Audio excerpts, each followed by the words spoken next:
Story Booth by the Department of Literature and Modern Languages.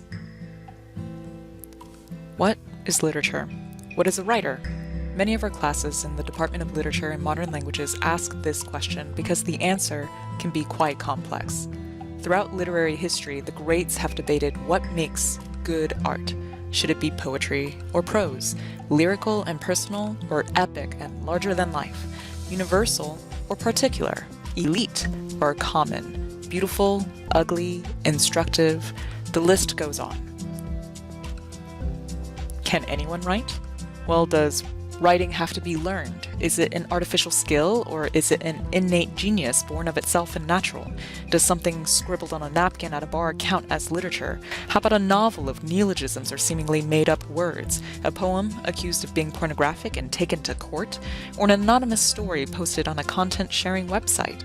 Someone somewhere has called all these examples literature. Can you write literature? Can I write literature? The answer is yes. Yes. Literature can teach us lessons we need, represent realities that for one reason or another we've never noticed or have forgotten, and share expressions, passions, fears, laughs, innocence, shame, guilt, immaturity, hopes, ideas, scenes, and all the things that make us human. Stories give shape to our lives. They create meaning that help us see our experiences in new light. Most of all, stories express that which is sometimes otherwise inexpressible. Beyond all the numbers and data that measure who we are on Facebook, at the dentist, at school, at work, our stories are us. All of us. This is a story that 35 students at Nova Southeastern University created together as a part of the Department of Literature and Modern Languages Story Booth series. Each student volunteered in passing in front of the library to add a single sentence or two to our collaborative venture. The contributors are named here in the order that they arrived. This is our story, our collective voice. As night passed and day dawned, Alex began to understand the truth. Although it seemed as though the truth remained hidden from him his entire life, he began to understand the powers he had within himself. As he looked out the window, he began to clear his throat and unleash a bellow from his soul. The sound was strong and succumbing to the early morning rise as the animals rose from their rest. Through the window, Alex saw a herd of sheep and lions. Alex reached deep into the darkest catacombs of his soul and belted out the entire Lion King soundtrack. He realized that the music would allow him to reach deep into his strengths. He had never bore witness to the Lion King, but rather he had a soothing experience within, witnessing this take place. As he stepped back from the window, he knew that he had to start his journey towards the truth. He walked downstairs and poured himself a cup of black coffee. It's apt to keep the mind and body alert, moreover sane. The sugar in the coffee provided a burst of energy.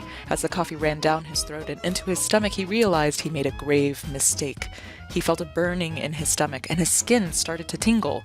As he looked down towards his arm, he could see his skin taking another form. Unsure what form his arm would take, Alex closed his eyes and suddenly falls. Awakening from the spell, Alex found himself with a cold sweat over his brow and a loud ringing in his ears. No pain, no feeling. Just calm and peaceful. He's not aware of his surroundings, eyes still closed with ringing filling his ears. Slowly he opened his eyes to reveal only white. All of his surroundings seemed to have vanished and molded into a space of pure white light.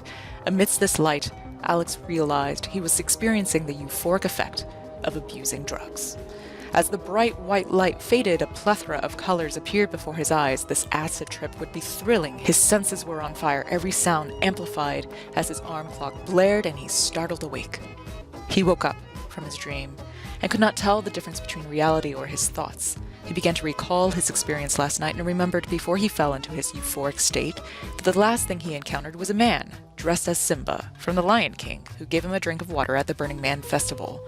Alex was stunned with the realization that he had been drugged, but the question remained, what events had occurred when he was captivated in his drug-induced haze? It was just a horrific event in his dream, but it does leave a huge mark of scare in Alex's life. Alex then began to think of a solution to this problem and began to realize that he's still in a dream. He gathers his computer and starts typing rapidly to get to the bottom of how he can get out of this crazy dream. He soon realizes that Google is of no help.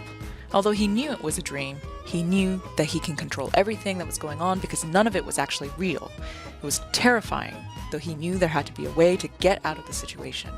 He thought about the power within himself and began to sing. He sung about the smell of the grass, the sheep baaing and the lions bellowing. He sung about his life and how much he didn't actually enjoy it, hence why he resorted to drugs. He fell into addiction, and when he found himself desperately trying to find a working vein to stick the needle, he realized he had abused not only drugs, but his body and spirit. As he was tripping, he heard the call of the lion. He heard the call of God. His dream had been a creation of God. It had been the beginning of the journey to find himself and him, to decipher the difference between the Spirit of God and the falselyhood of temptation, is to snatch him right off the bosom of sin and be in the light of revelation. The end.